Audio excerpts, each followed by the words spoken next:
উনি বলছেন যে তৃণমূলের একাধিক নেতা মন্ত্রী দুর্নীতি করে জেলে গেছেন। বিজেপি রাজ্যে ক্ষমতায় এলে সুপ্রিম কোর্টের বিচারপতিদের দিয়ে দুর্নীতি তদন্ত হবে এবং দুর্নীতির অবসান হবে। দেখুন, অমিত শাহজি তিনি নানা রকম কুৎসা এবং বিভ্রান্তি ছড়াতে বলেছেন যে তৃণমূলের কেউ বন্দি, কেউ অভিযোগ, এই ধরনের মন্তব্য করেছেন। কার কাছ থেকে জেলবন্দির কথা শুনবো? অমিত শাহ খুনের মামলার আসামি অমিত শাহ নিজে জেলে ছিলেন। ওনার জেলটা কি তাজমহল ছিল নাকি? তাজমহল নরেন্দ্র মোদী প্রধানমন্ত্রী হওয়ার পর নানা রকম সব শেষে দেখা গেছে ওনাকে মামলা থেকে অব্যাহতি দেওয়া হয়েছে। তো উনি তো খুনের মামলায় অভিযুক্ত ছিলেন, আর দুর্নীতির কথা বলছেন।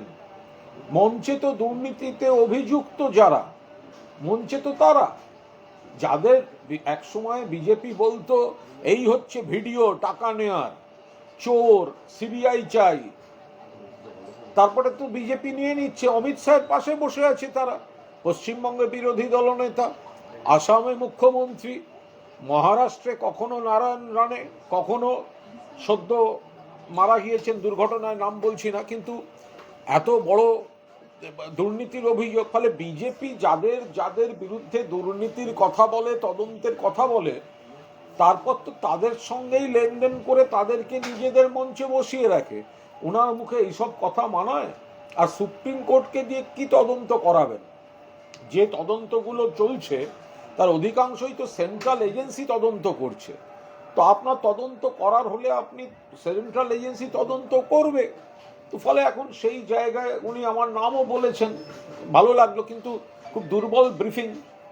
তার কারণ হচ্ছে আমি যে মামলাটিতে প্রথম গ্রেফতার করা হয়েছিল সেই মামলাটি অবৈধ বলে কোর্ট রায় দিয়ে দিয়েছে। বাকি আইনি লড়াই চলছে, 100 বার চলছে।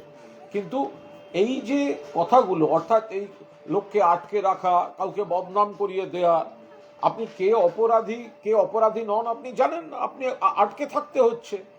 যতক্ষণ না কাউকে আপনি দোষী সাব্যস্ত করছেন, আপনি ভোটে সেই ইস্যুটা ব্যবহার করছেন। এটা খুনের মামলার জেলখাটা আসামি অমিত শাহ, তার মুখে জেলের কথা। এটা খুনের মামলার জেলখাটা আসামি অমিত শাহ, গোটা বিজেপিটা একের পর এক দুর্নীতিগ্রস্ত নেতাদের জয়েন করিয়ে দুর্নীতিতে ডুবে, তাদের জমানাতে এত দুর্নীতির, রাফায়েল থেকে শুরু করে একের পর এক নানা দুর্নীতির অভিযোগ, তাদের রাজ্যগুলো যেখানে সেখানে দুর্নীতির অভিযোগ, তিনি এসছেন এখানে দুর্নীতির কথা শোনাতে। এই প্রসঙ্গে একটা প্রশ্ন তিনি বলছেন যে মমতা বন্দ্যোপাধ্যায় জামানায় প্রাতিষ্ঠানিক দুর্নীতি হয়েছে, আর মমতা বন্দ্যোপাধ্যায় প্রশ্ন করেন দুর্নীতি কোথায়? তৃণমূলের যে সমস্ত নেতারা দুর্নীতির সঙ্গে যুক্ত তারা জেলে যাবেন। পার্থ, অনুব্রত, কুন্তল, ফিরাদ, এদের সিট না দিলে তারা ভাইপোর বিরুদ্ধে মুখ খুলবেন। কি বলবেন? তো তাহলে যাদের বিরুদ্ধে অভিযোগ ছিল, যাদের বিরুদ্ধে বিজেপি অভিযোগ করেছে, উনি বলছেন যে এই কয়েকজনের নাম বলেছেন, ঘটনাচক্রে নানা ঘটনাক্রমে নানা মামলা মোকদ্দমা আছে। তো উনি যখন বলছেন, তো তাহলে কোন শর্তে, কিসের শর্তে যাদের বিজেপি এক সময় বলতো চোর, গ্রেফতার চাই, সিবিআই চাই, তারা নরেন্দ্র মোদী আর অমিত শাহের পাশে বসে থাকেন? আজকেও অমিত শাহের পাশে বসে বাংলার বিরোধী দলনেতা, অসমের মুখ্যমন্ত্রী, মহারাষ্ট্রের, ভারতবর্ষে যেখানে যেখানে যার বিরুদ্ধে দুর্নীতির অভিযোগ তুলেছে, তারপর দেখা যাচ্ছে তাদের মহানায়করা, দুর্নীতির মহানায়করা, তারা তো বিজেপিতেই বসে আছে। তো সুতরাং উনি এই ধরনের কথা বলে লাভ কি? আগে আয়নায় মুখ দেখুন, চারপাশে ঘরদোর সাফ করুন, নিজেদের ঘরদোর সাফ করুন। অন্যদিকে তাকিয়ে কাঁচের ঘরে বসে ঢিল ছুঁড়লে হবে? যাদের যে ভিডিওটা রিলিজ হয়েছিল নারদার, ওটা তো বিজেপির পার্টি অফিস থেকে রিলিজ হয়েছিল। তা আপনি তাদের মঞ্চে বসিয়ে রাখবেন, আবার আপনি দুর্নীতি নিয়ে জ্ঞান দেবেন, এ দুটো কি করে একসঙ্গে হবে? উনিরা বলছেন যে 23 জন যারা দুর্নীতিতে জড়িত তাদেরকে ভোটের টিকিট দেবেন না, আপনি টিকিট দেবেন না হলে ওরা অভিষেকের নাম বলে দেবেন। অবান্তর কথাবার্তা, একেবারেই সম্পূর্ণভাবে। দেখুন, এটা কারোর নাম বলা না বলার তো বিষয় নয়, এগুলোকে মেলাইন করার জন্য কখনো মমতা বন্দ্যোপাধ্যায়কে করছেন, কখনো অভিষেক বন্দ্যোপাধ্যায়কে করছেন। আরে তদন্ত তো আপনার হাতে, কেন্দ্রীয় সরকারের হাতে, সিবিআই এর হাতে, ইডির হাতে, আপনাদের কে তদন্ত করতে বারণ করেছে? তাহলে এই কাল্পনিক কথাগুলো হাওয়ায় ভাসিয়ে দেন কেন? যা মনে হচ্ছে রাজনৈতিক এজেন্ডাগুলো আপনারা ভাসিয়ে দিচ্ছেন তদন্তের নামে, তো তদন্তে তো কেউ কোনো বাধা দেয়নি। আপনার ইডি, আপনার সিবিআই, আপনার কাছে তদন্ত রয়েছে। তো সুতরাং আপনি এ ওর নাম বলবে, ও তার অমুক বলবে, এইসব বোকা বোকা কথাগুলোর কোনো আছে? তো তাহলে আপনাদের যাদেরকে দুর্নীতিগ্রস্ত বলে আজকে পাশে বসিয়ে রেখেছেন, তো তারা তাদের সঙ্গে কথা বলুন। তাদের দুর্নীতিগুলো তো আপনার এজেন্সি ঠেকিয়ে রেখে দিয়েছে। যে অনুপ্রবেশকারীদের বাঁচানোর জন্য মমতা বন্দ্যোপাধ্যায় তার সরকার বন্দে মাতরমের বিরোধিতা করছে, বন্দে মাতরমের নিয়ে বিভ্রান্তি ছড়িয়েছেন, ভিত্তিহীন কথা বলেছেন অমিত শাহ। তৃণমূল কংগ্রেস কখনো বন্দে মাতরমের বিরোধিতা করেনি। বন্দে মাতরম বা এই স্লোগান, জয় হিন্দ স্লোগান, এগুলি সংসদের ভেতরে কোনো স্লোগানিং করা যাবে না বলে যে আওয়াজটা উঠেছিল, তৃণমূল কংগ্রেস তার বিরোধিতা করেছে। সেই জায়গা থেকেই যে কেন আমরা কোনো স্লোগানে জয় হিন্দ কেন সংসদের ভেতরে বলা যাবে না, কেন বন্দে মাতরম বলা যাবে না, এই জন্য আলোচনাটা হয়েছে। বন্দে মাতরমের বিরোধিতা করেছে তৃণমূল, এটা সর্বৈব মিথ্যা কথা। যারা আমরা অতীতে কংগ্রেস করেছি, পরবর্তীকালে তৃণমূল কংগ্রেস জন্ম নেওয়ার পর থেকে তৃণমূল কংগ্রেসের সঙ্গে তারা প্রত্যেক বক্তৃতার শেষে এই বন্দে মাতরম বলাটা আমাদের শ্বাস প্রশ্বাসের সঙ্গে জড়িয়ে আছে। ফলে আমাদেরকে দয়া করে অমিত শাহ বন্দে মাতরম শেখাবেন না। অনুপ্রবেশের জন্য আপনারা জমি দিচ্ছেন না। অমিত শাহ বলেছেন যে বিজেপি ক্ষমতায় আসবে, তার ৪৫ দিনের মধ্যে বিএসএফ কে জমি দেবে। ক্ষমতায়ও আসবে না। আর এই ধরনের কথাবার্তা, অমিত শাহের কথা, বিজেপি যদি ক্ষমতায় আসে, মাসির যদি গোঁত থাকতো তাহলে অমিত শাহ তাকে মেসো বলে ডাকতেন। বিজেপি আসবে ক্ষমতায়, এই বিএসএফ নিয়ে সম্পূর্ণ বিভ্রান্তি ছড়িয়েছেন অমিত শাহ। তার কারণ হচ্ছে যে এখানে বিপুল জমি যেগুলো দেয়া আছে সেগুলোতেই এখনো পুরোপুরি ফেন্সিং করে উঠতে পারেনি। আবার ফেন্সিং যেখানে হয়েছে সেখান থেকেও অনুপ্রবেশের অভিযোগ আছে। অনুপ্রবেশ রক্ষার দায়িত্ব কার? অমিত শাহের বিএসএফের। বিএসএফ আগে সীমান্ত রেখা থেকে 15 কিলোমিটার বিএসএফ এর দায়িত্ব ছিল, সেটা বাড়িয়ে বিএসএফ 50 কিলোমিটার অব্দি দায়িত্ব করে নিয়েছে। এখন অন্যদের ঘাড়ে দোষ চাপালে হবে? এই যে এসআইআর হলো, একজনও রোহিঙ্গার নাম খুঁজে পেয়েছেন অমিত শাহ? জিজ্ঞেস করুন নির্বাচন কমিশনকে, আপনাদের দলদাস। একজন অবৈধ বাংলাদেশির নাম খুঁজে পেয়েছেন? একজন রোহিঙ্গা বার করতে পেরেছেন? তাহলে মানুষকে মিথ্যা কথা বলছেন কেন? আর কত নিচে নামবেন দেশের স্বরাষ্ট্রমন্ত্রী? অমিত শাহ বলছেন ভাইপোকে মুখ্যমন্ত্রী বানানোর স্বপ্ন আপনার চোখে ছানি ফেলেছে, ছানি অপারেশন করলে সব দেখতে পাবেন। ব্যক্তিগত এবং খুব কুৎসিত আক্রমণ। মমতা বন্দ্যোপাধ্যায় তিনি অনেক লড়াই করে এসছেন, আজকে একাধিক আপত্তিকর কাজ করেছেন অমিত শাহ। মমতা বন্দ্যোপাধ্যায়কে যেভাবে ব্যক্তিগত আক্রমণ করেছেন, এবং অমিত শাহের থেকে মমতা বন্দ্যোপাধ্যায় বয়সে বড়, এবং মমতা বন্দ্যোপাধ্যায় বাংলার মাননীয় মুখ্যমন্ত্রী, সেখানে একাধিকবার খুব উগ্র কুৎসিতভাবে নাম ধরে ডেকেছেন।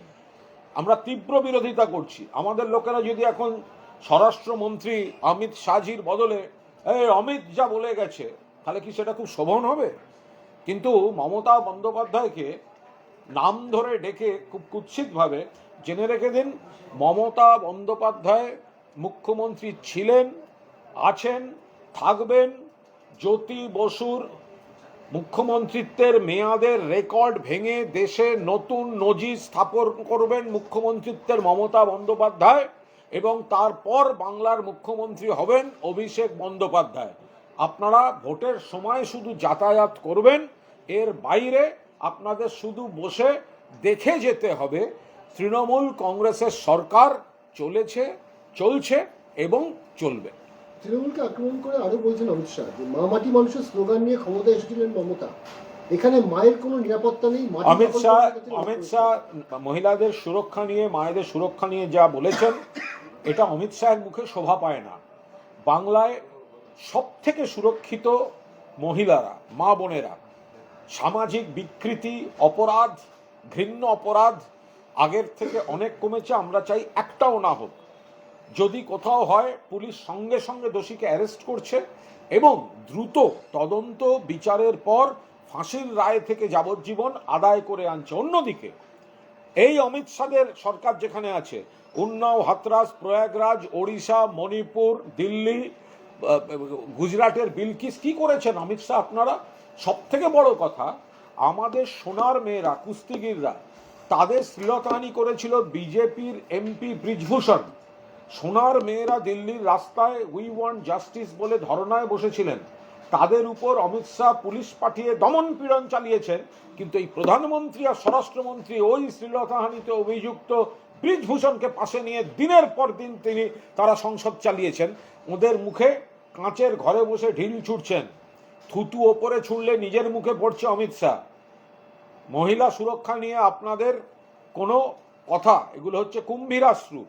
ডবল ইঞ্জিন সরকার, বিজেপি সরকার, যেখানে নারী নির্যাতন সেখানে। আনন্দপুরের ঘটনার জন্য উনি বলছেন যারা দায়ী তাদের জেলে ভরতে হবে। শুভেন্দু অধিকারী, শ্রমিক ভট্টাচার্য গিয়েছিলেন দেখা করতে, মৃতের পরিবারের সাথে পুলিশ বাধা দেওয়ার চেষ্টা করছে। 32 ঘন্টা পর সেখানে যাচ্ছে মন্ত্রী। মমতা বন্দ্যোপাধ্যায়কে বলছি, মুখ ঢাকার চেষ্টা দিয়ে লুকোনোর চেষ্টা করলে করুন, কিন্তু এপ্রিলের পর দোষীদের প্রত্যেককে খুঁজে বের করে শাস্তি দেওয়া হবে। বাংলার মানুষ তৃণমূল। আনন্দপুরের অগ্নিকাণ্ডের ঘটনা অত্যন্ত দুর্ভাগ্যজনক ঘটনা, একটি দুর্ঘটনা। সেখানে সঙ্গে সঙ্গে রাজ্য সরকার, কনসার্ন সবকটা ডিপার্টমেন্ট, পুলিশ প্রশাসন একসঙ্গে উদ্ধার কার্য চালিয়েছে। একটি ডেকোরেটরের গুদাম থেকে আগুন ছড়িয়ে একটি মোমো কারখানা থেকে, খুব দুর্ভাগ্যজনক। কিন্তু সেটা নিয়ে রাজনীতি কেন করছেন অমিত শাহ? কয়েকদিন আগে আপনাদের গোয়ায় যখন নাইট ক্লাব দাউ দাউ করে জ্বলল এবং মৃত্যুর মিছিল হলো, তখন তো আমরা রাজনীতি করতে যাইনি। আপনাদের ইন্দোরে, মধ্যপ্রদেশের ইন্দোরে, যখন পানীয় জলে বিষক্রিয়া হয়ে দূষিত জল ঢুকে যাচ্ছে পানীয় জলে, বারবার মানুষ বলেছে আপনারা সারাননি, সেখানে 25 জনের বেশি মৃত, তার থেকে কয়েক গুণ অসুস্থ। আমরা তো দুর্ঘটনা ধরে সেটা নিয়ে কোনো রাজনীতি করতে যাইনি। তাহলে আজকে একটা দুর্ঘটনা ঘটেছে, এই সস্তা রাজনীতি করছেন কেন? বিজেপি শাসিত রাজ্যে পরপর আগুন লাগছে, ব্রিজ ভেঙে পড়ছে, কুম্ভ মেলায় পদপিষ্ট হয়েছে, ইন্দোরে পানীয় জল সংক্রমণ হয়ে সেখানে মানুষের মৃত্যুর মিছিল চলছে, আর উনি এখানে এসে কাল্পনিক জ্ঞান দিচ্ছেন। মন্ত্রী তো 32 ঘন্টা পরে গেছে উনি বলছেন। আরে মন্ত্রী তো সঙ্গে সঙ্গে গেছেন। অরূপ বিশ্বাস তো রাজ্যের সিনিয়র একজন ক্যাবিনেট মন্ত্রী। ওখানে উদ্ধার কার্য কত দ্রুততার সঙ্গে করা যায়, কোথায় উদ্ধার কার্য, তদন্ত, রিলিফ প্রসেস, এই গোটাটা রাজ্য সরকার, মাননীয় মুখ্যমন্ত্রী মনিটর করেছেন, অরূপ বিশ্বাস গেছেন, সমস্ত রকমভাবে পুলিশ প্রশাসন, আমাদের জনপ্রতিনিধিরা গেছে, তারপর আমাদের দমকল মন্ত্রী গেছেন, সবাই সবসময় গেছেন। এবার আমরা যদি জিজ্ঞেস করি, গুজরাটে যে ব্রিজ ভেঙে পড়ে একের পর এক লোক মারা যাচ্ছেন, তো ওখানে প্রধানমন্ত্রী নরেন্দ্র মোদী আর অমিত শাহ যাননি কেন? গোয়ায় যখন পুড়ে মারা গেল নাইট ক্লাবে, সেখানে অমিত শাহ যাননি কেন? যখন ইন্দোরে পানীয় জলে পাইপ ফেটে দূষিত জল মিশে বারবার বলা সত্ত্বেও সারানো হয়নি, সেখানে 25 জন মারা গেল, সেখানে অমিত শাহ, নরেন্দ্র মোদীরা যাননি কেন? এই কৈফিয়ত কে দেবে? এখানে ব্যক্তির থেকেও সব থেকে বড় কথা হচ্ছে তখন ওই উদ্ধার কাজ। আর একটা বিষয়, আগুনের ঘটনা ফলে ফরেন্সিক তদন্ত যেন বিঘ্নিত না হয়, এমনভাবে ওখানে যাওয়া উচিত নয় যাতে, কারণ এটা অগ্নিকাণ্ডের ঘটনা, ফলে ফরেন্সিক তদন্ত, ওই ছাইয়ের গাদা, সেই জায়গাটা যেন বিঘ্নিত না হয়। দায়িত্বজ্ঞানহীনের মতো কথা বলছেন অমিত শাহ। বিরোধী দলনেতাও যে সময় গেছে, আপনারা কি মনে করছেন প্রপার টাইমে গেছে নাকি উনিও পরে গেছে? দেখুন, বিরোধীদের এই যে বিরোধীরা যে রাজনীতি করতে আসছে আনন্দপুর নিয়ে, যখন আনন্দপুরে এই দুর্ঘটনা, আগুন লেগেছে, তখন এখানকার সরকার, প্রশাসন, দমকল, পুলিশ সবাই মানে একেবারে ব্যস্ত হচ্ছে উদ্ধার, ত্রাণ, মানুষের পাশে দাঁড়াতে। আর সেই সময় বিরোধী দলনেতা, বিজেপি সভাপতি, বিজেপির কেন্দ্রীয় মন্ত্রীরা কোথায় ছিলেন? তখন তো ছিলেন অন্ডালের বিমানবন্দরে। ওনাদের সভাপতি নামছেন বলে মুখ দেখাতে গাঁদা ফুলের তোড়া নিয়ে ওখানে লাইন দিয়ে দাঁড়িয়েছিলেন। তখন মনে হয়নি যে এখানে মানুষ এখানে পাশে দাঁড়ানো উচিত। পাশে তো দাঁড়িয়েছিল সেই মমতা বন্দ্যোপাধ্যায় সরকার আর প্রশাসন। তখন তো আপনারা দলীয় নেতাকে মুখ দেখাতে গাঁদা ফুলের তোড়া নিয়ে গিয়ে অন্ডালে লাইন দিয়ে দাঁড়িয়েছিলেন। 3 দিন বাদে খেয়াল হয়েছে ওটা নিয়ে রাজনীতি করা উচিত, গোলমাল পাকানো উচিত, মিথ্যাচার করা উচিত। সেই নাটক চলছে ওদের। অমিত শাহ বলছেন 2021-এর বিধানসভা নির্বাচনে 38% ভোট ও 77টি আসন নিয়ে শুভেন্দু অধিকারী বিরোধী দলনেতা হয়েছেন। মমতা দিদি, এবার আমরা 38 থেকে 45-এ জাম্প করতে হবে, জাম্প করব। আপনি দেখবেন বিজেপি ভোট সংখ্যা 50-এরও বেশি হতে পারে।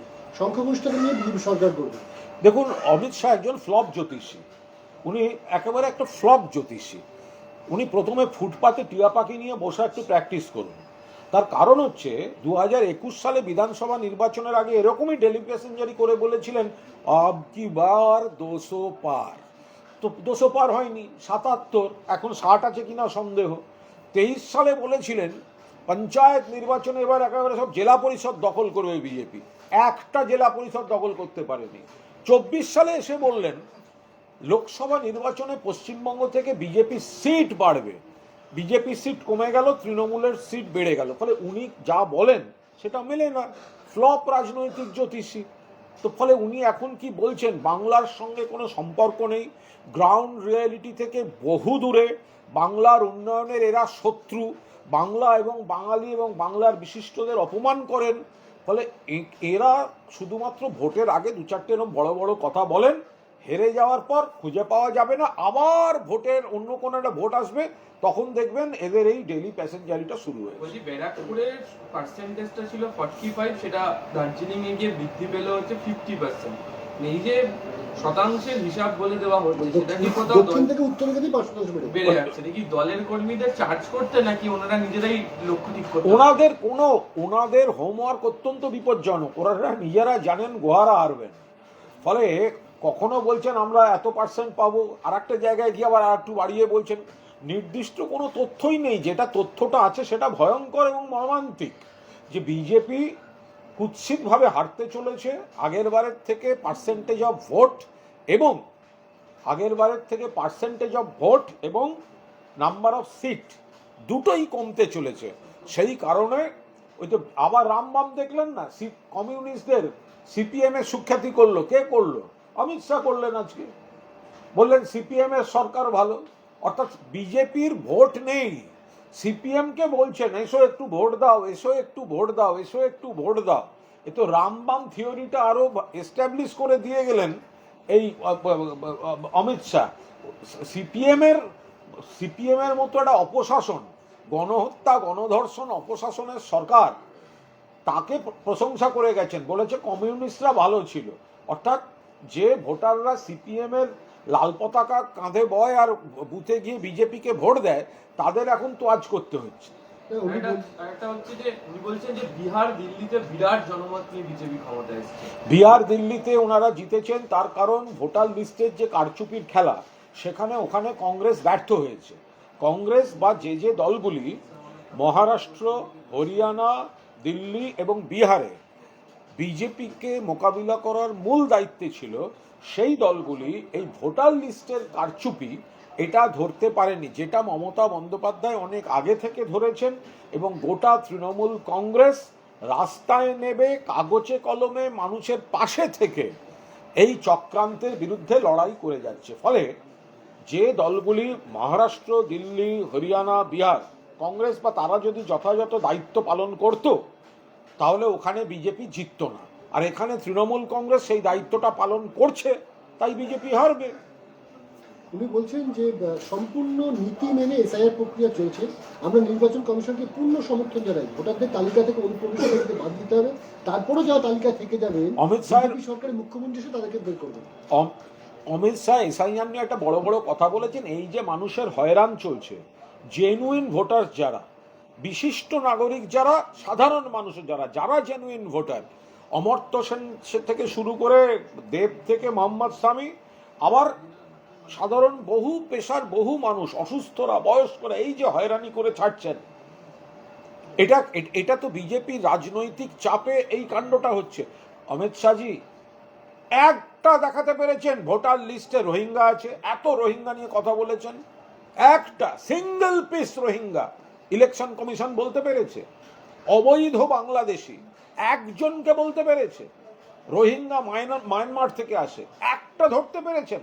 মানুষকে বিভ্রান্ত করার জন্য নিজেদের সুবিধে মতো ওনারা চাইছেন জেনুইন ভোটার বাদ দিতে, আর অন্য রাজ্য থেকে ওনাদের পছন্দ করে দেওয়া ভোটার তালিকার কপি পেস্ট এইখানে বহিরাগত ভোটার ঢোকাতে।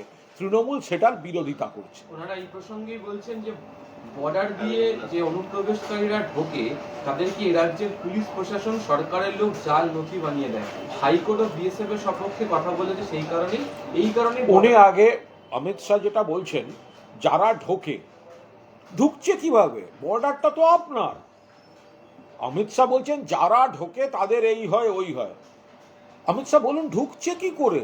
তার কারণ হচ্ছে আপনার তো দায়িত্ব এই জল, স্থল এবং অন্তরিক্ষ, তিনটি পথেই যারা বাইরে থেকে আসছে অবৈধভাবে অন্য দেশ থেকে, আন্তর্জাতিক সীমান্ত সুরক্ষিত রাখা। তাহলে আপনার ব্যর্থতা, আপনার বিএসএফ এর ব্যর্থতা। আবার আপনার সাংসদ জগন্নাথ সরকার তিনি খোলা মাইকে প্রকাশ্যে বলছেন বিজেপি ক্ষমতায় এলে সীমান্ত বেড়াটাই তুলে দেবো, অবাধ যাতায়াত করিয়ে দেবো। এর মানে কি? আপনি আপনার সাংসদ যা বলছে আপনি কথা বলুন। আপনি এক কথা বলছেন, আপনার সাংসদ এক কথা বলছে, হয় নাকি এসব? উনি ওখানে গিয়ে বলছেন যে আনন্দপুরের ঘটনায় কোনো অনুপ্রবেশকারী মারা যায়নি, তাই মুখ্যমন্ত্রীর কোনো হেলদোল নেই, কারণ যারা মারা গেছেন তারা ওনার ভোট ব্যাংক নয়, ভোট ব্যাংক হলে উনি তখন। এটা অত্যন্ত আপত্তিকর কথা বলছেন। এখানে বাংলার প্রতিটি মানুষ বা এখানকার যে কোনো মানুষই মমতা বন্দ্যোপাধ্যায় তাদের পুরোপুরি আগলে রাখেন। জাতি ধর্ম দেখে এখানে উন্নয়ন, ত্রাণ, উদ্ধার এগুলো জাতি ধর্ম বর্ণ দেখে হয় না। এগুলো যেখানে হয় সেসব রাজ্যে গিয়ে কথা বলতে যান। এখানে অমিত শাহ এই ধরনের কথাবার্তা বলার কোনো জাস্টিফিকেশন নেই। মমতা বন্দ্যোপাধ্যায় আগাগোড়া গোটাটা মনিটর করেছেন, সমস্ত রকম উদ্ধার কাজ, ত্রাণের কাজের যা যা করণীয় সমস্তটা করেছেন, এবং পুলিশ যথাযথ তদন্তও করছে। উৎসব বলছেন যে দেশের মধ্যে সবচেয়ে দুর্নীতিগ্রস্ত সরকার হচ্ছে মমতা বন্দ্যোপাধ্যায় সরকার, কেন্দ্রীয় স্বরাষ্ট্রমন্ত্রী। দেখুন, আমি একটা জিনিস বুঝতে পারছি না যে যাদের বিরুদ্ধে বৃহত্তম কেলেঙ্কারির অভিযোগ তাদেরকে তো নিয়ে তাদের সঙ্গে বিজেপি বিভিন্ন রাজ্যে সরকার গঠন করেছে, তাহলে তো সেই অর্থে সব থেকে দুর্নীতিগ্রস্ত সরকারগুলো তো বিজেপির। আপনি পশ্চিমবঙ্গে যার টাকা নেওয়া দেখিয়ে আপনারা ভিডিও দেখিয়ে বড় বড় কথা বলেছিলেন তাকে বিরোধী দলনেতা করেছেন।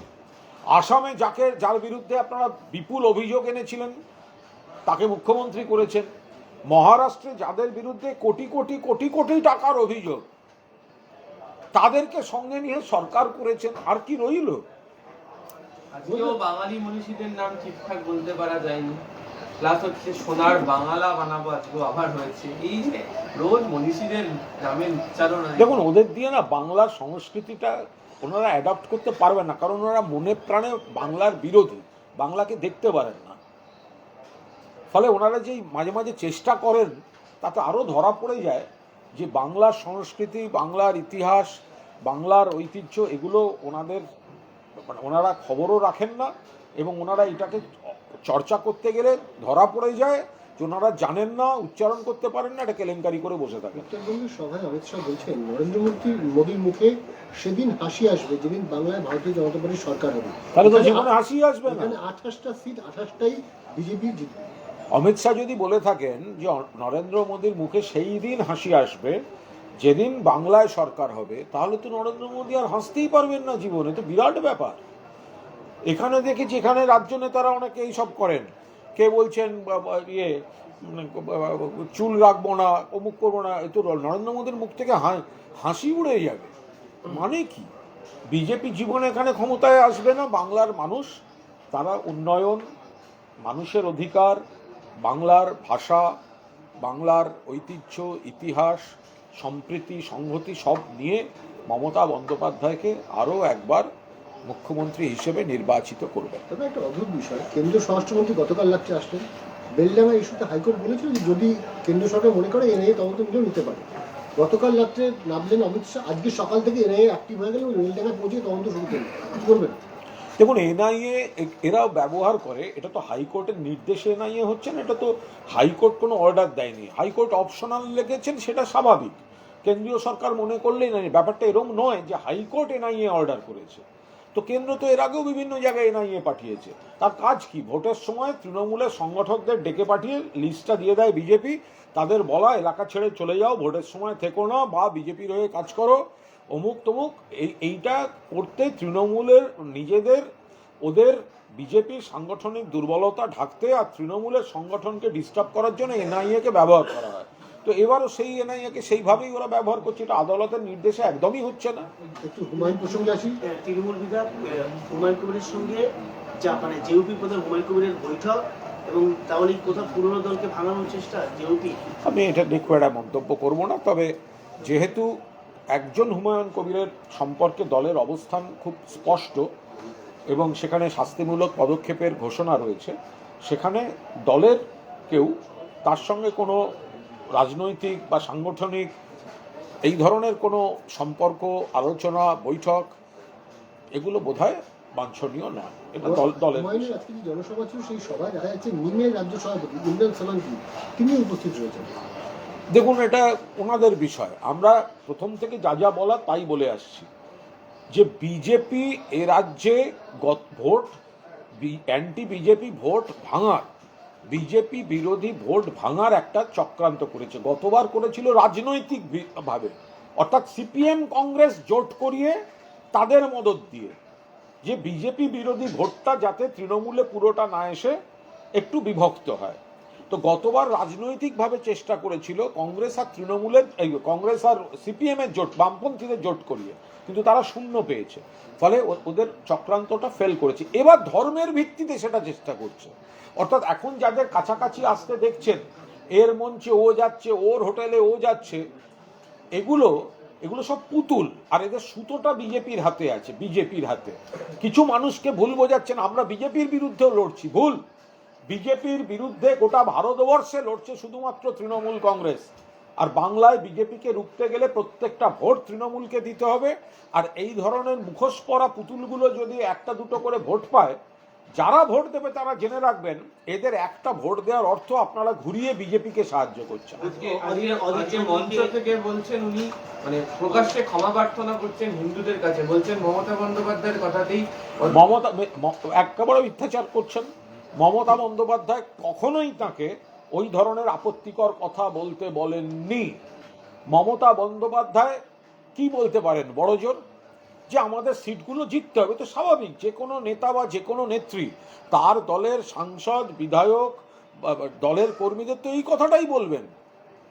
কিন্তু উনি তারপর যে শব্দটা ব্যবহার করেছেন সেটা কোনো অবস্থায় মমতা বন্দ্যোপাধ্যায় বলেননি। মমতা বন্দ্যোপাধ্যায় যদি তার দলের বিধায়কদের বলে থাকেন, যে যদি বলে থাকেন কোমর বেঁধে নামো, সিট জিততে হবে, এটা তো যে কোনো দল, যে কোনো নেত্রী, এ তো স্বাভাবিক ব্যাপার, এটাই তো বলবে। হুমায়ুন কবির বলছে যে সেলিমের সঙ্গে একবার না বার তিনের কথা দাবি হুমায়ুনের, জোটের জন্য 15 ফেব্রুয়ারি পর্যন্ত 14 ফেব্রুয়ারি পর্যন্ত বাড়ালেন সময়সীমা, এবং বললেন যে হয় 6 মারবো নাহলে 16 রানে প্যাভিলিয়নে ফিরবো। দেখুন, এখন যদি কোনো রাজনৈতিক দলের, যে কোনো রাজনৈতিক দলের পার্টি অফিসের সামনে রাস্তা কুঁড়ে কোনো বাড়তি খাবারও পড়ে থাকে, আপনি তার পাশে মোহাম্মদ সেলিমের গাড়ি দাঁড়িয়ে দেখতে পাবেন। তো এখন হুমায়ুন কবির তিনি একটা নতুন দোকান খুলেছেন, সেই দোকানের কে কিভাবে কাদের শেয়ার কার কাছে, সেগুলো সব তাদের ব্যাপার। এবার তিনি একটু কোণঠাসা আছেন, তাকে কিছু করে ভেসে থাকতে হবে।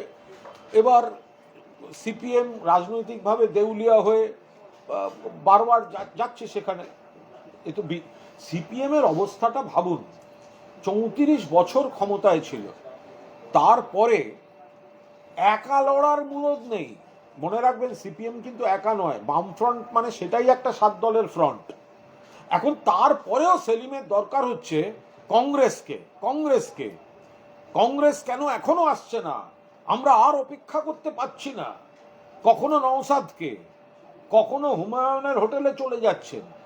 এই তীব্র দেউলিয়া রাজনীতিটা মোহাম্মদ সেলিম, সিপিএম এর একেবারে মানে সম্পূর্ণ যে একটা অসহায় ভিক্ষাপাত্র হাতে ঘুরে বেড়ানো, সেইটাকে আরো বেশি করে এস্টাবলিশ করে দিচ্ছি। এতে আমাদের কিচ্ছু যায় আসে না, কারণ আমরা উন্নয়ন, সংহতি, সম্প্রীতির উপর ভর করে মমতা বন্দ্যোপাধ্যায়ের দল আবার সরকারে আসছে, মমতাদি চতুর্থবারের জন্য মুখ্যমন্ত্রী হবে। হুমায়ুন কবির বলছেন ঘুগনি মুড়ি খেয়ে 80-90% ভোট দিয়ে আপনার সরকারে বসান, সেই মুসলিমদের আপনি শুধু মিথ্যাচার করেন, ওবিসি থেকে নাম বাদ দিলেন, ওয়াকফ বোর্ডের আইন মানব না বলে মানলেন, এসআইআর করবো না বলে এসআইআর এর কারণে অকারণ হয়রানি করালেন, আর সেই মুসলমানরা আপনাকে আবার ভোট দিয়ে চতুর্থবারের জন্য মুখ্যমন্ত্রী করবে?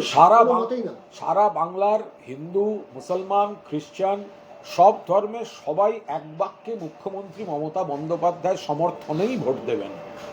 কোনো পরিব্রাজক ঘুরে ঘুরে দল করা পার্টি, হুমায়ুন কবির 2019 সালে বিজেপির প্রার্থী হওয়া, নরেন্দ্র মোদী জিন্দাবাদ বলা লোক, তারা হঠাৎ বিপ্লবী সাজবেন। গত কয়েকদিন আগে সারা ভারতবর্ষের মুসলিমদের পরম পবিত্র ইজতেমা 30 বছর পর বাংলার হুগলিতে হলো। 70 থেকে 80 লক্ষ মুসলিম সেখানে এত সুন্দর আন্তরিকভাবে সুশৃঙ্খলভাবে অংশ নিলেন। তারা তো মমতা বন্দ্যোপাধ্যায় এবং রাজ্য সরকার পুরোপুরি তাদের কোঅপারেট করেছেন, সাহায্য করেছেন, তারাও যথেষ্ট খুশি। সেখানে রাজনৈতিক স্বার্থে বিজেপির হাতে তামাক খেয়ে আসল বিজেপি বিরোধী তৃণমূলের ভোট ভাগ করতে, বিভ্রান্তি ছড়াতে, বিজেপির তৈরি করে দেওয়া স্ক্রিপ্টে হুমায়ুন কবিররা কি বলছেন সেটা নিয়ে প্রকৃত বিজেপি বিরোধী মুসলমানরা কেউ মাথা ঘামাবেন না। আমাদের পার্টির সবাইকে নিয়ে মমতা বন্দ্যোপাধ্যায়ের মৃত্যু ঘণ্টা ব্রিগেড ময়দান থেকে বাজানো, ঈদের পরে আসাদুদ্দিন ওয়েসি সাহেবকে নিয়ে ব্রিগেড এসে ময়দান থেকে মমতা বন্দ্যোপাধ্যায়ের মৃত্যু ঘণ্টা বাজানো হবে। যদি আইএসএফ আসে ওয়েলকাম, যদি সিপিএম আসে ওয়েলকাম, না থাকলেও হুমায়ুন কবিরের কিচ্ছু যায় আসে না। দেখুন, সেটা ওনার বিষয়, ওনার এই গোটা বিষয়টাই তো হচ্ছে ভোটের দিন কাউন্টিং শুরু হওয়া পর্যন্ত। তো তারপরে তো আর এইসব কথাগুলোর কোনো জায়গা থাকবে না। তো সুতরাং যদি কেউ নিজের মন মতো করে বলে যায় আমার একে চাই, তাকে চাই, অমুককে চাই, একবার বলে ফেললেন আমি নিজেই মুখ্যমন্ত্রী হতে চাই, বিজেপির সমর্থন নিয়েও আমি মুখ্যমন্ত্রী হতে রাজি, ফলে এই ধরনের একটা রাজনীতি বা বিধানসভা নির্বাচন একটা সিরিয়াস বিষয়। এরম বালখিল্যপনা করে এটা সাময়িক প্রচার হতে পারে, এর সঙ্গে বাংলার উন্নয়ন বা সিরিয়াস পলিটিক্সের কোনো সম্পর্ক নেই। এই রাজ্যে বলছি, হ্যালো, এটা কি একটা হুমায়ুন আছে কি? মিম আছে, হ্যাঁ? মিম। এই রাজ্যে আমার সব মিমের রাজ্য মিম সভাপতি তিনি বলছেন মুসলিমদের জন্য সরকার কিছু করেনি। এখানে হিন্দু, মুসলমান, খ্রিস্টান সকলের জন্য মমতা বন্দ্যোপাধ্যায় সরকার প্রত্যেকটি ধর্মের মানুষের জন্য, প্রত্যেকটি পেশার মানুষের জন্য কাজ করেছেন।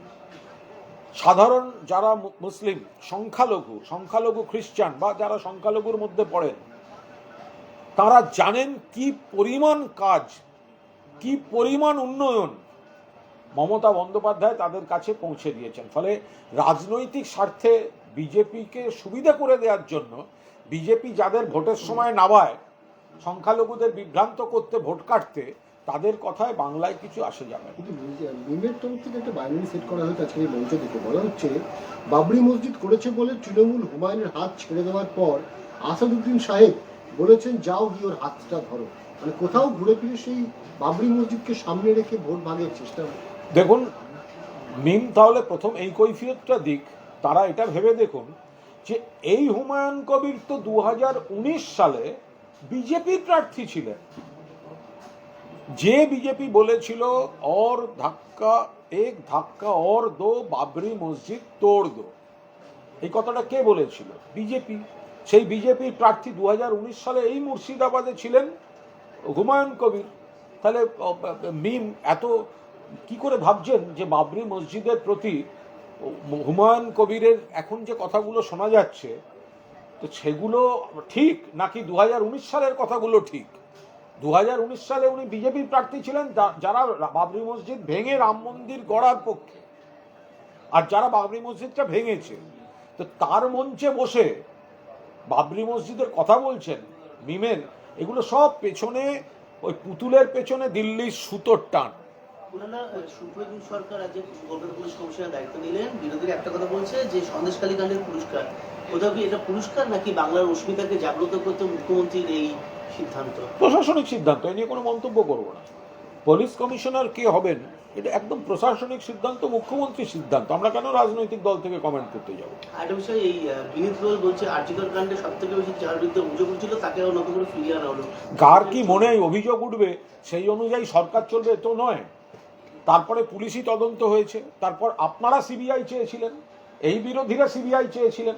যেদিনকে হাইকোর্ট সিবিআই দেয় সেদিনকে তো দুহাত তুলে নৃত্য করছিল আন্দোলনকারীরা। তো সিবিআইও তো তদন্ত করে কলকাতা পুলিশের তদন্তকেই মান্যতা দিয়েছে।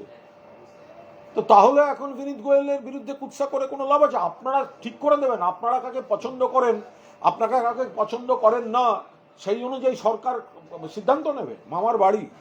একদিকে টাকার দাম পড়ছে, রপ্তানি কমেছে, বেকারত্ব রয়েছে, পাশাপাশি দাঁড়িয়ে এবছরই 4টে রাজ্যে ভোট রয়েছে। সব দিক থেকে দাঁড়িয়ে আগামীকাল সেন্ট্রাল বাজেট কি ভাবছেন? কেন্দ্রীয় সরকারের বাজেট, কেন্দ্রীয় সরকার জনবিরোধী আর্থিক নীতির উপর দাঁড়িয়ে চলছে। সাধারণ মানুষ, মধ্যবিত্ত, নিম্নবিত্ত, শ্রমজীবী, কৃষিজীবী, তাদের উপর ক্রমশ চাপ বিপুলভাবে বাড়ছে।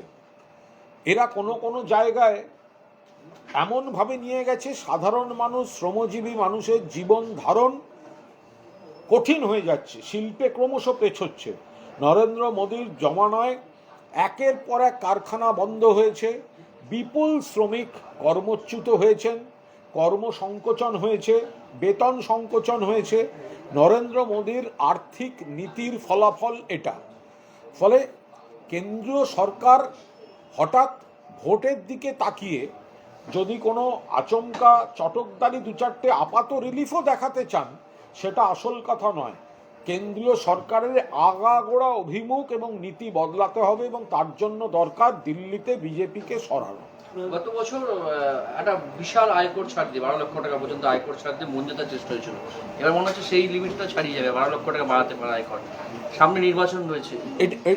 মানুষের উপর যদি এই যে আয়করের বিষয়টা, যদি আয়করের বিষয়টা যদি ধরা যায় যে আপনি কতটুকু ছাড় দিচ্ছেন, কিন্তু তার বিনিময়ে তার কাছ থেকে আপনি আরো কত কি নিয়ে নিচ্ছেন, আপনি তার উপর আর্থিক বোঝাটা চাপিয়ে দিচ্ছেন। আপনি পেট্রোপণ্যের দাম বাড়িয়ে দিচ্ছেন, পেট্রোল, ডিজেল, রান্নার গ্যাস, কেরোসিন তেল আপনি দাম বাড়িয়ে দিলেন। আপনি জীবন বীমা, স্বাস্থ্য বীমার সমস্ত বাড়িয়ে দিলেন।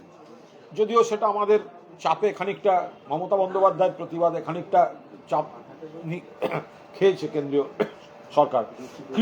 কৃষক, তাদের যে কৃষি যেগুলো উপাদান, কাঁচামাল, সার অস্বাভাবিক দামে চলে গেছে। ফলে সাধারণ মানুষের উপর আর্থিক চাপ আপনি বিপুলভাবে বাড়িয়ে দিচ্ছেন, বিপুলভাবে বাড়িয়ে দিচ্ছেন।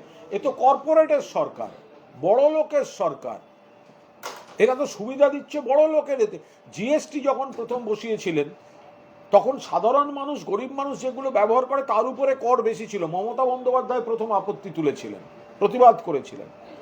ফলে তাঁরা আচমকা কি চটক দিতে যাবেন তাদের বিষয়, কিন্তু সেটা দিয়ে এই সমস্যার সমাধান হবে না। গত লোকসভা নির্বাচনে 8টা ওয়ার্ড, মণিপুরে আমাদের 5টা ওয়ার্ড লিড পেয়েছে, 3টে ওয়ার্ড লিড পেয়েছিল তৃণমূল, 5টা ওয়ার্ড বিজেপি। যে 3টে ওয়ার্ড তৃণমূল লিড করতে হলো 77 নম্বর সবচেয়ে বেশি লিড পেয়েছিল। সবচেয়ে বেশি ভোটার বাদ গিয়েছে 77 নম্বর ওয়ার্ড থেকে। কোথাও কি এটা কোনো পরিকল্পনা করি? ভবানীপুর থেকে মমতা বন্দ্যোপাধ্যায় বিপুলভাবে জিততে চলেছেন, কারণ কোনো এই নিয়ে উত্তেজনা ছড়াবার কোনো অবকাশ নেই। আর যারা এগুলো নিয়ে বিভ্রান্তি ছড়াতে চাইছেন, নিশ্চিন্ত থাকুন, মমতা বন্দ্যোপাধ্যায় ভবানীপুরের মানুষ, তারা মুখ্যমন্ত্রীর কেন্দ্র হিসেবেই চিহ্নিত থাকবেন। ডিইও, এইআরওদের সমস্ত শুনানি, যার মধ্যে ডকুমেন্ট আপলোড করাও রয়েছে, আগামী 7 দিনের মধ্যে সম্পন্ন করতে হওয়ার নির্দেশ দেওয়া হয়েছে। রাজনৈতিক চাপেরই কি সঠিক সময় তালিকা প্রকাশ করতে পারবে? আমি এটা নিয়ে কোনো দলীয় মন্তব্য করব না।